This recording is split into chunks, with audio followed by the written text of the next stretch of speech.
everyone, Ray here. Before, I already made a video on how to enroll billers on the BPI mobile app. However, nag-migrate si BPI to a new app and I'm going to show you the step-by-step process on how to enroll your billers here. I'm going to show you how to enroll a BPI credit card biller and how to pay your credit card bill as well.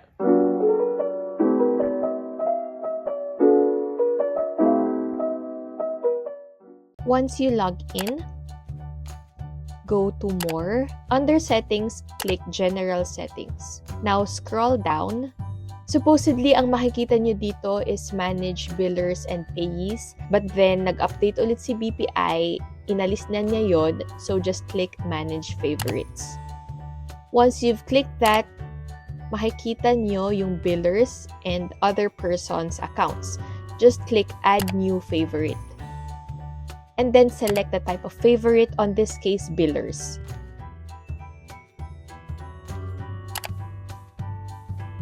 Tapos, select tayo ng biller. The biller I want to add is BPI credit card. So, search natin BPI.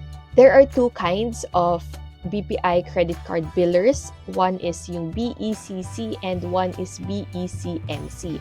Ang difference nila is that BECC is for all credit cards with the same customer number. Si BECMC is for MasterCards. Si BECC ang isa-select natin. And then enter the reference number. On this case, if you're enrolling a BPI credit card, the reference number will be the customer number. Makikita nyo yon on your billing statement. And then click Continue. Double check all your details. Click Confirm. Input your OTP.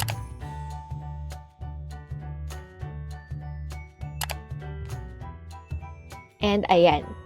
The biller is added successfully. Pwede na kayong mag-pay ng bills or go back to Manage Favorites. So, magbabayad na tayo ng BPI credit card. Select natin yung biller. Click Pay Bills. And then click Pay From. Select the account that you want to pay your bills from. Tapos, Pay To is of course yung sinelect nating biller. Payment amount.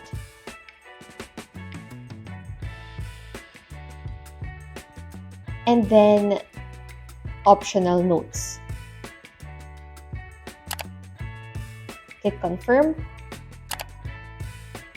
Verify with mobile key or Face ID, and you're done.